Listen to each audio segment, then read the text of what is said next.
நாராயணீயம் விளக்க உரை 27வது தசகம். அமிர்த மதனம். ஸ்லோகம் 1. இந்திரனுக்கு துர்வாசரின் சாபமும் அமிர்த மதன ஆரம்பமும். துர்வாச முனிவர் ஸ்ரீ அம்பாளை உபாசிப்பவர். அவருக்கு அம்பாள் பிரத்யக்ஷம். துர்வாசர் ஆர்யா த்விஷதி என்ற அம்பாள் ஸ்தோத்திரத்தை இயற்றியிருக்கிறார்.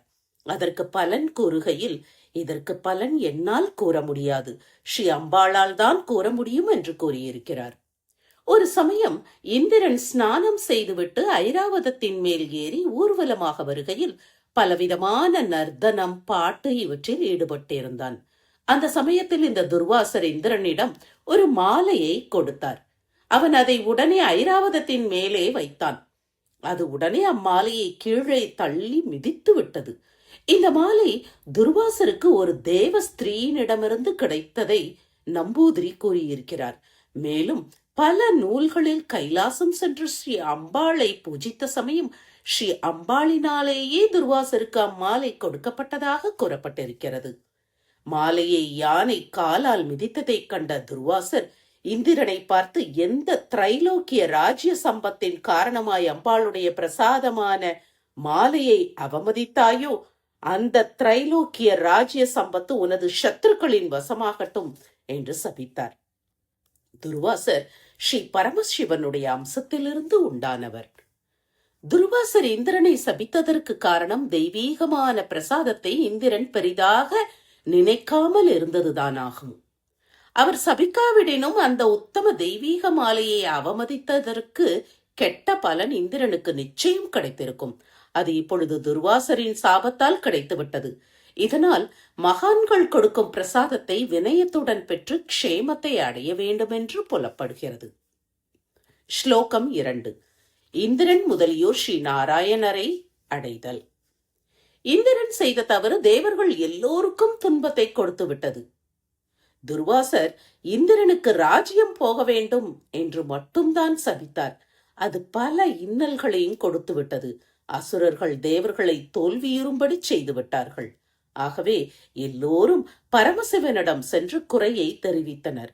ஸ்ரீ பரமசிவனும் தனது அம்சமும் தன்னிடம் அளவு கடந்த பக்தியும் படைத்தவருமான துர்வாசர் சபித்ததை போக்க இயலாமல் பிரம்மதேவன் முதலியோருடன் ஸ்ரீ ஹரியான நாராயணனை வந்தடைந்தார். ஸ்லோகம் 3. ஸ்ரீ பகவான் பார்க்கடலை கடையும்படி கட்டளையிடுதல். பிரம்மா முதலிய தேவர்கள் ஸ்ரீ பகவானுடைய கல்யாண குணங்களை சொல்லி துதித்தனர். ஸ்ரீ பகவான் நேரிலேயே திவ்ய காந்தியுடன் தரிசனம் அளித்தாராம். ஸ்ரீ பகவானை பார்த்த தேவர்கள் வேண்டியவற்றையெல்லாம் அளிப்பவர் என்னும் பொருள் கொண்ட வரத என்னும் பெயரால் ஸ்ரீ பகவானை மனம் குளிர்ந்து அழைத்தனர். ஸ்ரீ பகவான் தரிசனம் அளித்ததோடு தேவர்களுக்கு ஒரு உபதேசத்தையும் முதலில் செய்தார். அதாவது, அசுரர்களுடன் துவேஷ மனப்பான்மையை விட்டு ஒற்றுமையை அடையுங்கள் என கூறினார். அசுரர்களையும் சேர்த்து கொண்டு பார்க்கடலை கடைந்து அமிர்தத்தை அடையும்படிக்கும் ஸ்ரீ பகவான் கூறியிருக்கிறார். சத்வ குணமுள்ள தேவர்கள் அமிர்தத்தை பருகிவிட்டால் அவர்களுக்கு மரணம் ஏற்படாது. சாதுக்களான தேவர்கள் நன்றாக இருந்தால் உலகிற்கே நன்மை. அதனாலேயே அமிர்தத்தை கடைந்து எடுக்கும்படி பகவான் கட்டளையிட்டார். ஸ்லோகம் 4.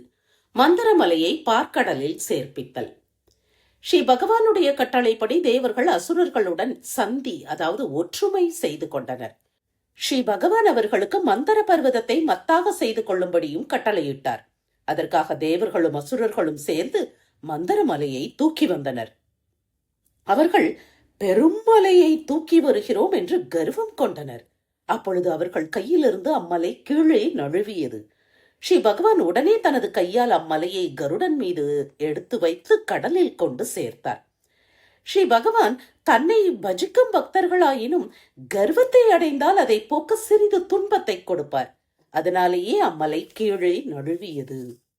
33 கோடி தேவர்களும் 66 கோடி அசுரர்களும் சேர்ந்து தூக்க முடியாத மலையை ஸ்ரீ பகவான் அனாயாசமாக தூக்கி கடலில் கொண்டு சேர்த்தார். நம்பூதிரி இதை சொல்லி இருப்பதிலிருந்தே ஸ்ரீ பகவானுடைய பலமின்றி நம்மால் ஒன்றும் நடைபெறாது என்பது வெளியாகிறது. ஸ்லோகம் 5. பார்க்கடலை கடைதல். ஸ்ரீ பகவான் சமஸ்தமான செடி, புல், கொடி மற்றும் உள்ள பச்சிலை ஔஷதிகளை பார்க்கடலில் போட்டு மந்தரமலையை மத்தாகவும் வாசுகியை கயிறாகவும் செய்து, சோம்பலின்றி தேவர்களான நீங்கள் கடையுங்கள், நானும் உதவி புரிகிறேன், இதன் பயனாக அமிர்தம் உங்களுக்கே. அசுரர்களுக்கு சிரமம்தான் மிச்சம். ஆகையால் அசுரர்கள் எதை விரும்பினாலும் நீங்கள் அதற்கு உட்படுங்கள். எல்லா காரியங்களும் பொறுமையினால் சித்திப்பது போல பரபரப்பால் சித்திக்காது. கடலிலிருந்து உண்டாகும் கால கூட விஷத்தை கண்டு பயப்படக்கூடாது. மேலும் அதிலிருந்து உண்டாகும் வஸ்துக்களில் பேராசையோ கோபமோ விருப்பமோ கொள்ளக்கூடாது என்றெல்லாம் உபதேசித்ததாக விஸ்தாரமாக ஸ்ரீமத் பாகவதத்தில் சொல்லப்பட்டிருக்கிறது. இவ்வாறு பச்சிலை முதலியவற்றை பார்க்கடலில் போட்டு மந்தரமலையை மத்தாகவும் வாசுகியை கயிறாகவும் செய்து கடைய ஆரம்பிக்கும் பொழுது ஸ்ரீ பகவான் கபடமாய், அபரிசுத்தமான வால் பக்கத்தை நாம் பிடிக்க வேண்டாம், தலைப்பக்கத்தை பிடிப்போம் என்று உரக்க சொல்லி வாசுகியின் தலைப்பக்கத்தில் பிடிக்க, தேவர்களும் அப்படியே தலைப்பக்கத்தை பிடித்தனர். அசுரர்கள், மல மூத்திரங்கள் வெளியாகும் வால் பக்கத்தை நாங்கள் பிடிக்க மாட்டோம், நாங்களும் வேதங்களை கற்று ஆச்சாரத்துடன் இருப்பவர்கள், பிறப்பாலும் சுத்தமானவர்கள் என சொல்லி தனித்து உட்கார்ந்து விட்டனர். உடனே ஸ்ரீ பகவான், நீங்களே தலைப்பாகத்தை பிடியுங்கள், நாங்கள் வால்பக்கத்தை பிடிக்கிறோம் என சொல்லி தேவர்களுடன் வால்பக்கத்தை பிடித்தார். உடனே அசுரர்கள் விஷத்தை கக்கும் தலைப்பக்கத்தை பிடித்தனர். ஸ்லோகம் 6. கூர்மாவதாரம். தேவர்களும் அசுரர்களும் மந்தரமலையை மத்தாக்கி கடைந்தனர். மந்தரமலை சுழலும் போது சமுத்திரத்திலும் ஜலம் கலங்கிவிட்டது. இந்த மலையும் மிகவும் பாரமுள்ளதால் மூழ்க ஆரம்பித்தது. இதை கண்ட தேவர்கள் மிக மனக்கலக்கம் அடைந்தனர். பக்தர்களான தேவர்கள் கவலை அடைந்ததை கண்ட கருணாமூர்த்தியான ஸ்ரீ பகவான் கூர்மாவதாரத்தை, அதாவது ஆமையின் உருவத்தை எடுத்துக்கொண்டார். பக்தர்களுக்கு ஆபத்து வந்த காலத்தில் எந்த ரூபத்துடன் வந்தால் அவர்களுடைய ஆபத்தை நீக்க முடியுமோ அப்படி ஸ்ரீ பகவான் தோன்றுவது வழக்கம். இப்பொழுது பார்க்கடலில் மிதக்காமல் உள்ளே மூழ்கிய மந்தரமலையை தூக்குவதற்காகவே கூர்மாவதாரம் செய்தார். ஸ்லோகம் 7. மந்தரமலையை மேலே எடுத்தல். ஸ்ரீ பகவான் கூர்ம உருவம் கொண்டு மலையை மேலே தூக்கினார். அந்த ஆமையின் முதுகு ஓடு வஜ்ராயுதத்தை காட்டிலும் வலுவுள்ளதாக இருந்ததாம். மந்தரமலை மிக கனமாகவும் பெரியதாயும் இருந்ததால் அதை தாங்கக்கூடிய அளவு உருவத்தை எடுத்துக்கொண்டாராம். அதாவது லட்சயோஜனை தூரம் அகலமுள்ள உருவமாக ஆனார். இங்கு நம்பூதிரி மலை என்று சொல்லும் இடத்தில் பூமியை தாங்கும் மலைகளுக்கு நாத்தன் என கூறுகிறார். மலைகள் தான் பூமியை தாங்குகின்றன. அத்தகைய மலைகளுக்கு நாத்தன் என மந்தரமலையை சொன்னதன் நோக்கம் ஸ்ரீ பகவானால் தூக்கும்படி நேர்ந்த பாக்கியத்தை நினைத்தே ஆகும். ஸ்லோகம் 8. வாசுகி தேவாசுரர் இவர்களின் சிரமத்தை நீக்குதல். ஸ்ரீ பகவான் மந்தரமலையை மேலே தூக்கியதும் தேவர்களுக்கும் அசுரர்களுக்கும் அளவற்ற சந்தோஷம் உண்டாயிற்று. அதனால் மிகுந்த சுறுசுறுப்புடன் யாவரும் சேர்ந்து பலமாக கடைந்தனர். அப்படி கடைந்த அவர்களின் நோக்கம் தங்கள் பலத்தினாலேயே காரிய சித்தி உண்டாகும், அதாவது அமிர்தம் கிடைத்துவிடும் என எண்ணினர். ஈஸ்வர அனுகிரகம் இல்லாமல் காரிய சித்தி எப்படி உண்டாகும்? அவர்கள் யாவருக்கும் மிக்க சோர்வு உண்டாகிவிட்டது. தேவாசுரர்களும் வாசுகியும் இவ்வாறு சோர்வடைந்ததும் ஸ்ரீ பகவான் அவர்களுள் பிரவேசித்து பலரூபியாக இருந்து அவர்களின் சோர்வை போக்கினார். ஸ்லோகம் 9. பிரம்மா பரமசிவன் முதலியோர் பூமாரி பொழிந்து துதித்தல். ஸ்ரீ பகவான் அவர்களுள் பிரவேசித்ததும் அளவற்ற பலம் அவர்களுக்கு உண்டாகிவிட்டது. அப்படி பலம் படைத்தவர்கள் கடைய ஆரம்பித்ததும் மந்தரமலை ஜலத்தை விட்டு மேலே கிளம்பி விட்டது. ஜலத்திற்குள் மூழ்கியதால் எப்படி துன்பம் ஏற்பட்டதோ அவ்வாறு ஜலத்தை விட்டு மேலே கிளம்பிய போதும் தேவாசுரர்களுக்கு மிகுந்த கஷ்டம் ஏற்பட்டது. அப்பொழுது ஸ்ரீ பகவான் தனது ஒரு கையை மலையானது மேலே கிளம்பாதவாறு உச்சியில் வைத்தார். இவ்வைபவத்தை கண்ட பிரம்மா பரமசிவன் மகரிஷிகள் முதலியோர் அளவற்ற ஆனந்தத்தை அடைந்தனர், பரவசராயினர். ஸ்ரீ பகவானை வாயார துதித்தனர், கைகளால் பூமாரி பொழிந்தனர். ஸ்லோகம் 10. விஷஜுவாலையும் தேவர்களுக்கு மழை பெய்தலும். மிக்க பலத்துடன் தேவர்களும் அசுரர்களும் பார்க்கடலை கடைந்தனர்.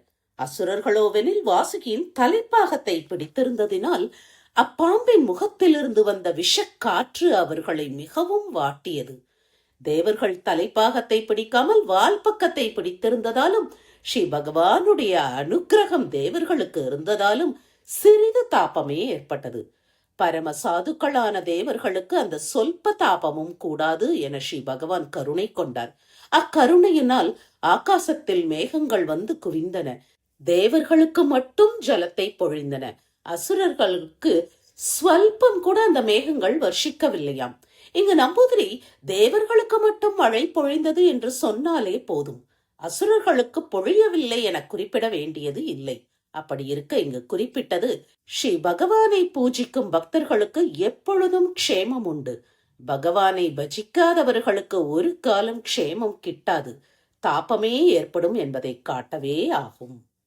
ஸ்லோகம் 11. பகவான் ஒருவராக கடலை கடைதல்.